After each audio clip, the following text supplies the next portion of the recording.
Hey Waffle Gang, I do hope you are well. My name is Mark and today we're checking out some more Reddit stories, and if you do love a Reddit story, why not consider hitting that like, subscribe, maybe that notification bell too.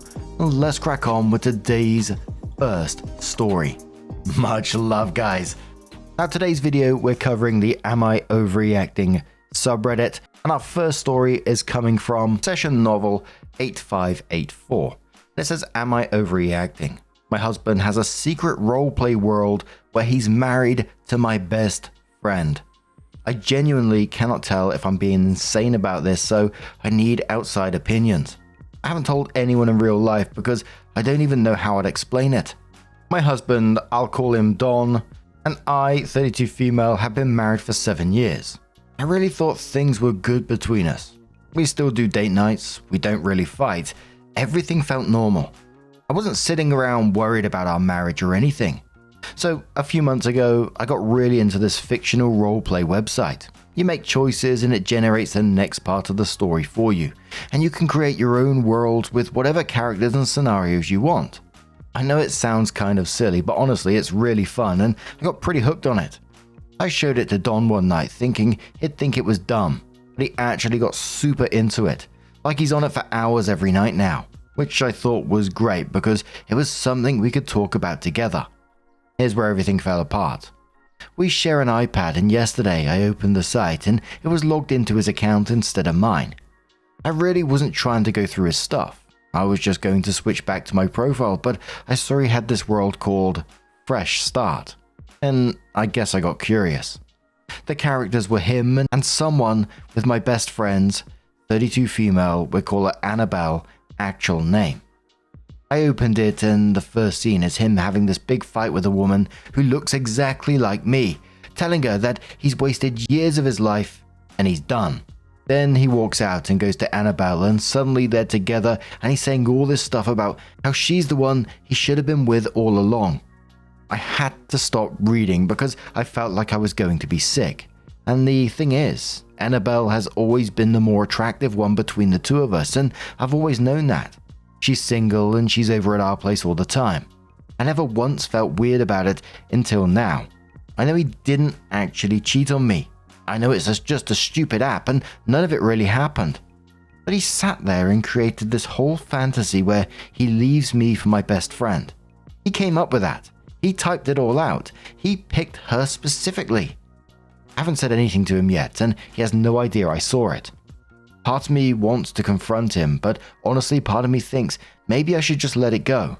Like, maybe some things are better left alone. Maybe I don't actually want to hear what he'd say if I asked him about it. But then I think about the fact that he's probably still playing it every night while I'm sitting right next to him, and I feel sick all over again. I genuinely don't know what the right move is here. In my opinion, absolutely not overreacting in this situation at all. I think that would knock anyone sideways. Certainly doing it to me just thinking about it. Because the thing is, you're right, he didn't technically cheat, right?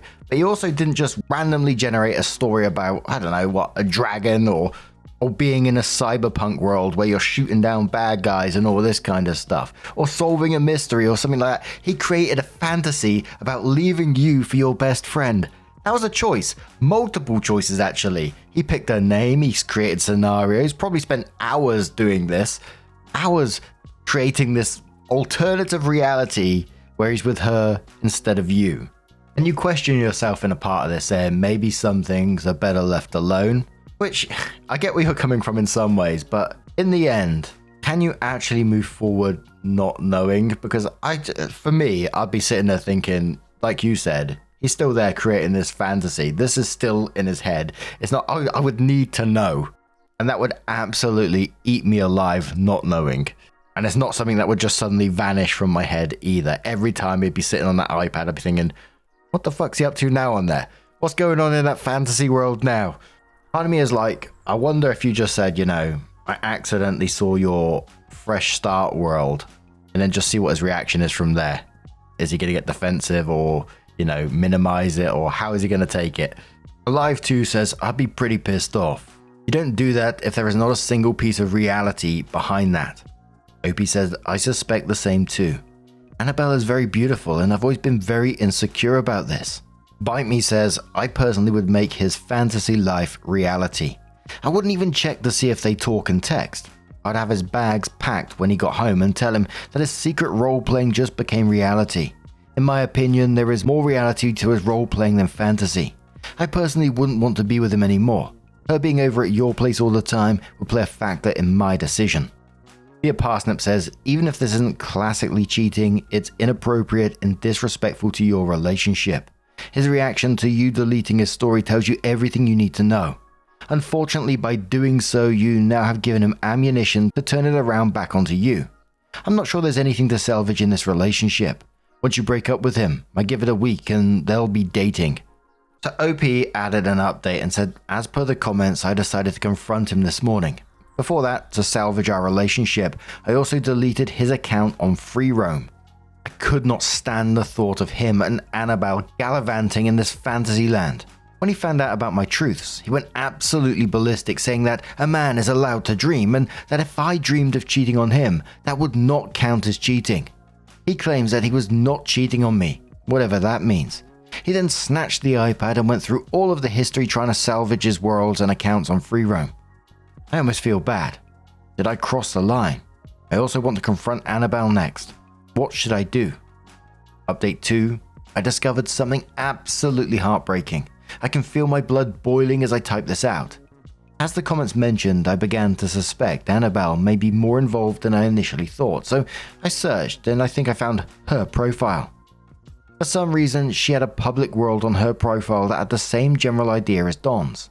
The characters looked just like her, so I guess he must have told her what he was doing, and she made one too. You can't make this stuff up, and I'm about to lose it. Should I confront her about her world? Update 3. I confronted Annabelle and she promised me that Don and her have never gotten physical together. I told her that she had crossed the line and we could never be friends anymore.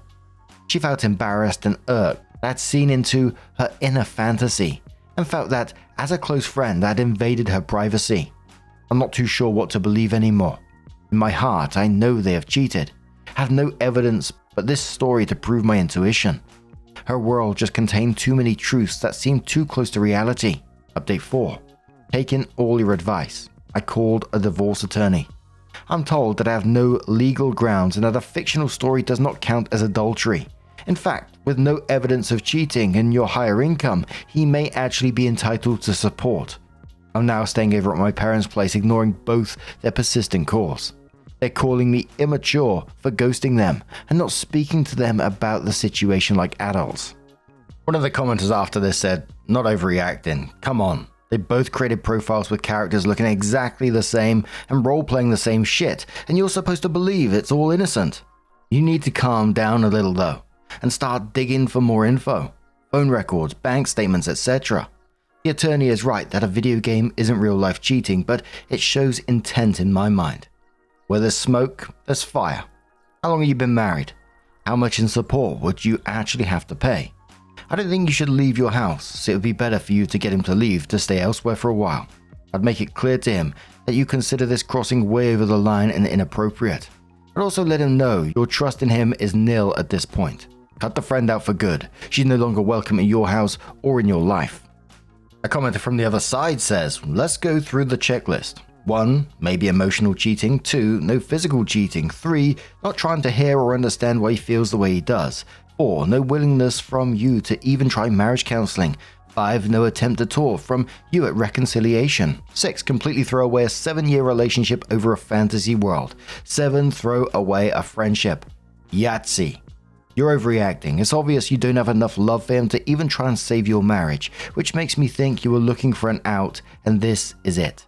I expect many downvotes, but I don't care. But now, I'm going to turn this one to you guys. What would you do in that situation? Do you think it's overreacting, not overreacting? How would you feel about it? Let us know your thoughts down in the comments below, and let's move on to another story. Now this story comes from Throwaway 1985, and it says, am I overreacting for calling a divorce attorney after my husband lied about who he was with? I, female 37, just need non-biased opinions. My husband, male 37, asked me 2 weeks ago if he could go camping this past weekend with a friend and his brother. He asked via text, so I am assured I'm not remembering incorrectly. I said I don't know, because our daughter, 5, had a cheer competition and I'd prefer to not drag our son, 6, along for that long day. He offered to arrange for a sitter, but I still wasn't happy because the competition was early and close to our house. Getting her up and ready is already a pain. To add in driving our son to a sitter's is just making the morning so much more stressful. We find out she's a later performance, so he decides to go. He says he's going with his brother as the friend can't go. Wednesday night before he left, he specifically said he was nervous with the Verizon outages because he and his brother both have Verizon and they're hoping they don't lose access to GPS. Thursday morning he texts he made it to the campsite safely. I don't hear from him again. Friday at noon I reach out to make sure he's alive. He usually texts me life checks daily when camping. I get no response. By 6 p.m. I'm nervous and text my sister-in-law to see if brother-in-law was able to contact her. That's when she replies, "Ma'am, what are you talking about? My husband is on the couch next to me." I saw red. In my mind, my husband is still camping but used his brother as a manipulative tool because he assumes I won't want to ruin his good time. For mild background, we clearly have young kids who need a lot of attention. I work full-time and manage basically everything for the kids. He works a swing shift, so he's gone 14 hours a day on days he's working. I'm constantly juggling everything alone, so it does suck when he finally has time off and actively chooses to spend it so detached / not being helpful in any way. Saturday he finally texts that he has service again and is coming home. I ignored his text. He called, but I was driving with our daughter in the car, so a call wasn't appropriate. When I could, I texted him, calling him out on his lie. He doubled down and said he didn't lie. It was a change in plan because by the time he knew our daughter's start time was late enough that he could go, it was too late to invite his brother. It's now Monday. He's been living out of our basement or at work, so he has not tried to talk to me at all and is instead taking the stand that he's mad at me for being mad. In my opinion, he lied to me. He manipulated me. Instead of apologizing when he was caught, doubled down and is using my anger against me. The fact is, I no longer can trust him and contacted an attorney. So, am I overreacting? Absolutely not overreacting at all. The lying, the doubling down, and now the sulking in the basement because you had the audacity to be upset about being lied to? Come on now. He specifically mentioned his brother multiple times. Then casually is switching to, oh yeah, plans changed, only when caught. That's not miscommunication, he's covering his tracks, and the whole thing sounded like a setup with a Verizon outages, oh, I'm worried about this, and then suddenly it happens and you can't get in contact with him. He knew exactly what he was doing there. He's simply broken your trust, and now you need to protect yourself on the back of that. People were asking, who did he say he was with while camping, and apparently the guy was just insisting it was by himself.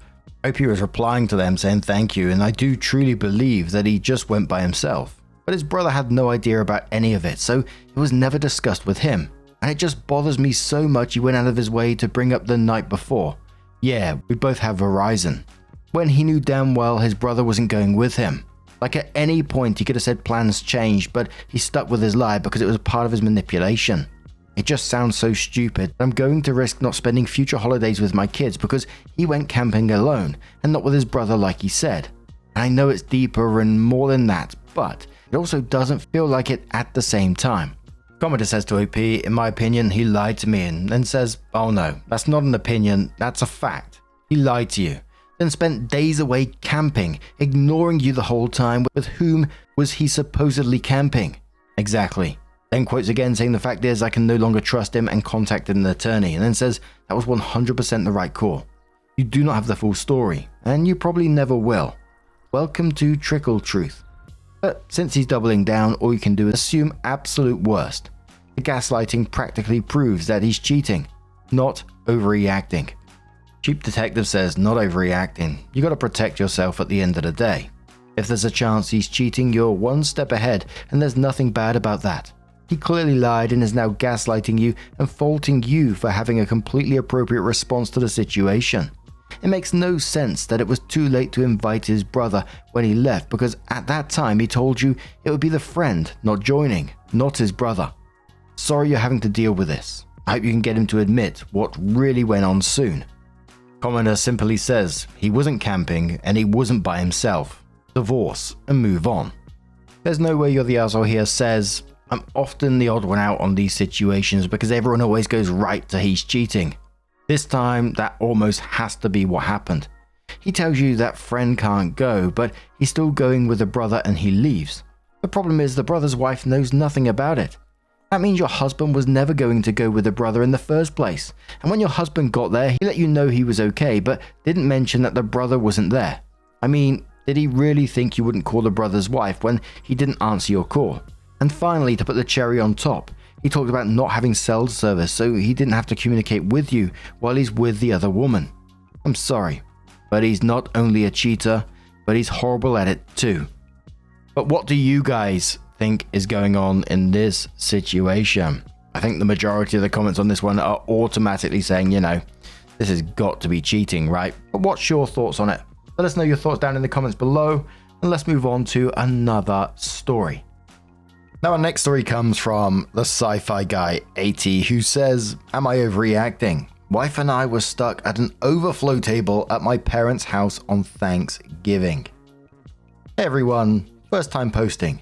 Something happened on Thanksgiving that annoyed me but didn't bother my wife. We went to my mum and dad's house this Thanksgiving. We have a good relationship with my mum and dad.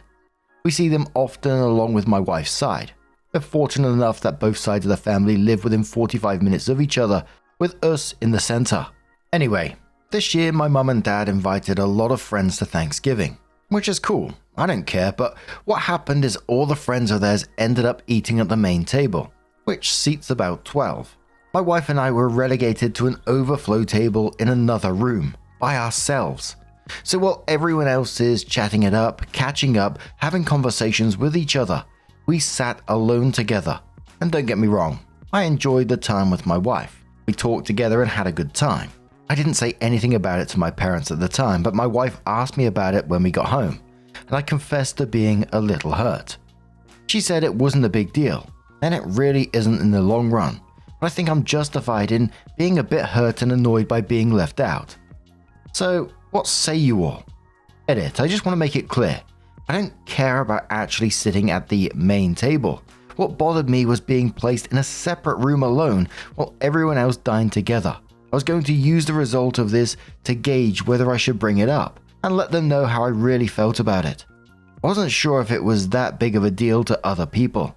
Yeah, you're saying it's not a massive deal, but it's definitely a what the fuck moment. It had me going what the fuck anyway. Being physically separated into another room while your parents host their friends at the main table. And your wife's cool with it, but she did ask you the question. She asked how you felt about it. So she knows something was there. So maybe she's just trying to make you feel good after the fact. Because for me, that's definitely weird. Even from the parents' perspective, they've got you guys coming round and they say, oh, we'll just put them in another room. I mean, what? What? And in some ways it would have been okay if there was a bunch of you in another room, maybe you and a couple of other couples, but it was just you and your wife and that's it. I was going to make a comment about you basically got the kids' table, but this seems even worse in some ways. And for me, if I was one of the guests at that dinner on the main table with everyone else, I would sit there feeling awkward for OP and his wife. There's no doubt about it how I'd feel in that situation. Sog said, not overreacting. If they had an overflow table set up, then they knew. I take this as a sign not to go again next year. Your parents could have split up with one being at one table and the other being at the overflow table. On top of that, they could have had others join you at the other table. That was a crappy thing to do, and I would let them know it. Tell them you got the hint that you're not really welcome and that you'll be celebrating with your in-laws. OP responded to that saying thanks. I talked to my dad about it the next day. I know it wasn't done with malice or anything, but they didn't realize what happened until it was too late. K23 replied saying, this is bullshit. They set up the table that way. They knew what they were doing. Wookie with the cookie replies, great name by the way, didn't realize or didn't care to look bad because their guests were taken care of, and you being put off and hurt was a better outcome than embarrassing themselves in front of their friends. Let's be honest, There's absolutely no way they didn't realize before the meal was over that you guys weren't there. And in that case, at least one of them could have been decent hosts and come and sat with you. I get 14 is a lot of people, but we have twice this at any given family function of mine, and it's so obvious, especially to the host. Yeah, I don't believe that for 1 second that they didn't know. Come on, man. I just think that's so incredibly rude. There's a few commenters saying that, it's an overreaction in this, but I don't know. What do you guys make of this one? Holy moly. Let us know your thoughts down in the comments below. Let's have another story. Now, our next story, again from the Am I Overreacting subreddit, of course, from plushiebear, who says, am I overreacting for walking out on my hairdresser because she didn't tell me she couldn't do my hair how I wanted beforehand? What? I, 20s female, went to go and get my hair done today. I had messaged the woman who does my hair 2 weeks ago to see if she had any openings. I sent her a pic of what I wanted and she told me to send her a picture of the way my hair currently looks. I sent her a picture of that as well, and she messaged me back saying that she had put me in for Saturday. Now, I want to clarify that she is the only person who has ever dyed my hair. The first time I dyed my hair about 8 months ago was with her. I was very happy with what she did, and no one else has touched my hair but her since then. For the context, the last couple of times I've done my hair, I've gotten a light brown of coppery tone to my hair. This time I wanted to keep that coppery tone, but had some pink streaks because I wanted to do something fun. I'm not a hairdresser. I don't know what is possible and what is not possible, and I expect to be told if something can be done or not. Well, today I walk into my appointment, and from the minute I walk in, she doesn't even remember scheduling my appointment. But then she does, and she asks me to wait while she gets stuff ready.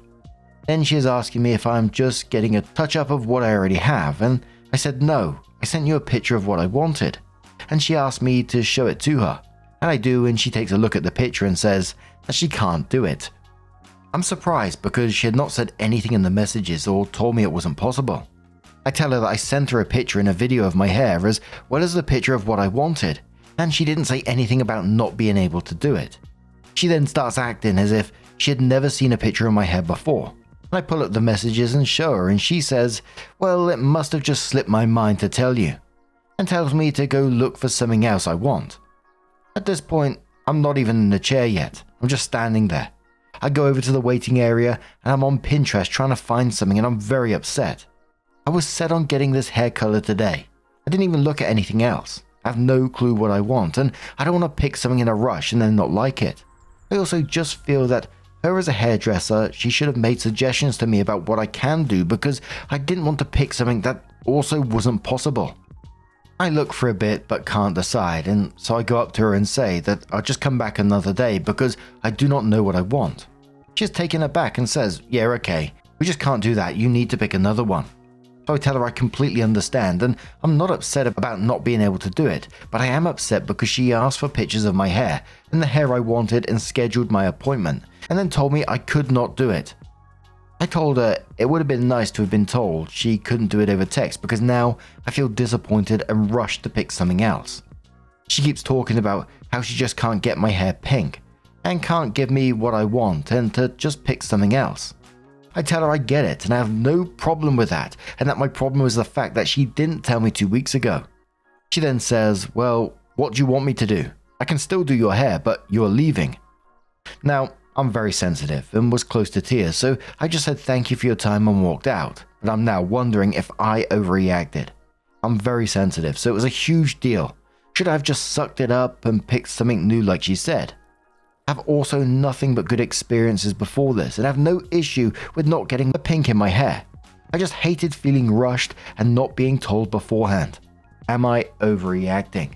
Absolutely not overreacting. That was hugely unprofessional. I mean, the frustration isn't about the hair color being impossible. It's just about basic communication and, again, being professional. She had 2 weeks and all the information, the pictures that you gave her, and she just needed to say, hey, this won't work with your current hair color, but here are some alternatives we could discuss. You know, that's a professional way to deal with things, right? Instead, what did she do? Forgot your appointment existed, acted like she'd never seen the pictures, despite you showing her evidence, bloody cheeky sod, and dismissed it as slipping her mind. then expected you to immediately pivot to a completely different look on the spot. I mean, what the fuck was that? That is not how professionals operate. You walking out when you felt rushed and overwhelmed, completely understandable and absolutely the right decision rather than picking something on the spot and then regretting it later. And let me tell you, there's nothing wrong with being sensitive. It's actually what helps you in this situation. But now find a hairdresser that actually respects your time, because that certainly isn't it. Bloody hell, I never thought I'd get so heated over a hairdressing story before. Sally Truther says, "You're not overreacting. This hairstylist is wildly unprofessional. You discussed what you wanted her to do at length prior to your appointment, complete with pictures and video. You show up and she forgot that she scheduled you, which was the first red flag. And 2, she immediately says she can't bleach highlights and throw some pink dye on it. Pretty absurd. She sounds like a rinky-dinky hairstylist." I love it when people say rinky-dink. What is her salon out of a garage or something? Looks like she lost a client. If I were you, I would never go back. I'm glad you didn't get guilt-tripped into paying her anything for her time or some BS. She deserves a bad review. I'm sorry you were hella disappointed today. And just one more, because we got a professional coming in. Calgary says, "Stylist here. It was incredibly unprofessional of her not to inform you what you wanted won't be possible. By the way, that's bullshit. If you have light copper-colored hair, it's entirely possible to lighten it enough to put pink in. If you add black or dark brown, it'd be more difficult and would take more than one lightening session." But what would you do in this situation if it was you? How would you react? Let us know your thoughts down in the comments below, and let's have another story. Now, our next story comes from Busy Manor 5710 from the AmIOverReacting subreddit, and it says, "Daughter's father told me that he woke in the night to her crying and that I did not wake. I checked the baby monitor and this never happened. Am I overreacting to be fuming? This is my first post, so apologies for any mistakes. My daughter recently turned 2 and her father stayed in my home the night before, and so as to see her the morning of her birthday. He does not have her on his own or at his address, his choice, and does not see her very regularly. But she does love him, and I knew that she would want to see him on her birthday. We separated shortly after she was born, when I discovered he had been having an affair and things have been strained since. However, I would like to co-parent well and felt this gesture may be a step in the right direction. On the morning of her birthday, he woke up late, and when I asked why, given that the point was to spend time with her, he said that he was exhausted as he had been up all night comforting her, as she had been crying most of the night inconsolably. He said that he could not believe that I had slept through it and had not heard her calling for me. I was distraught that I would have not heard my daughter. She has her own room, but I sleep with both of our doors open and the baby monitor beside me. I felt like the worst mother in the world to ignore her crying and calling for me, and a failure as a parent for not waking up to her cries. I was absolutely ashamed and devastated. He proceeded to lecture me while I cried and commented that he was thankful he was there, or she would have cried all night. After I calmed down, I thought to check the recording on the baby monitor, as it records constantly while plugged in, and throughout the entire night she did not stir once. I was flabbergasted. I confronted him immediately, and at first he stuck to his story.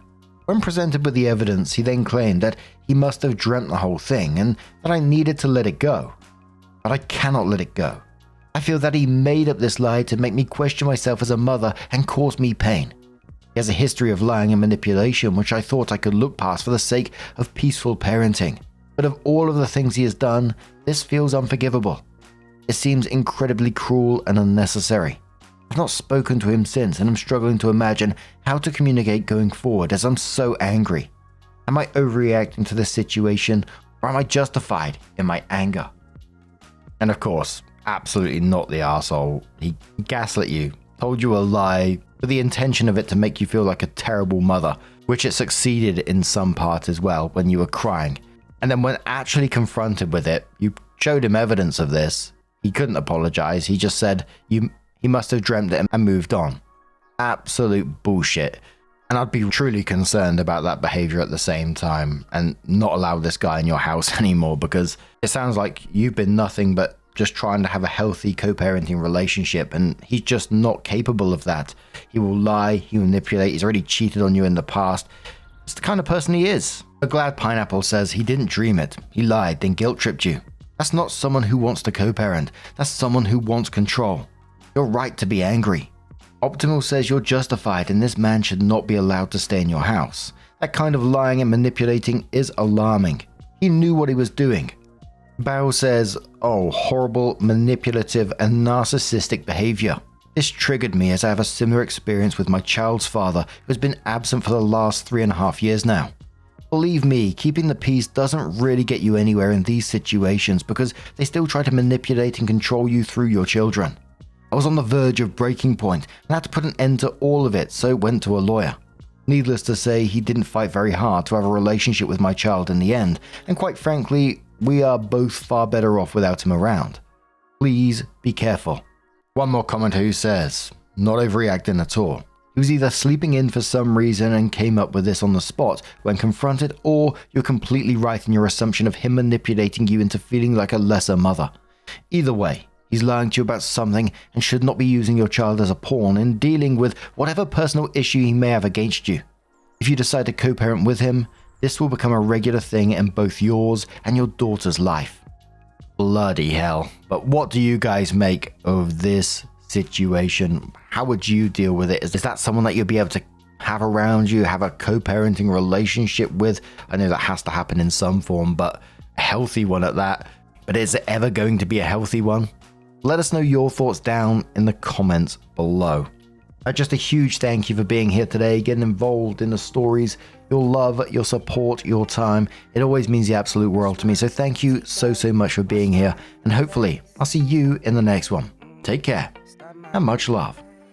Wake up, get up, stretch my legs, eat some breakfast, milk and eggs, brush my teeth up, wash my face, throw my clothes on, start my day. Wake up, I can smell the smoke from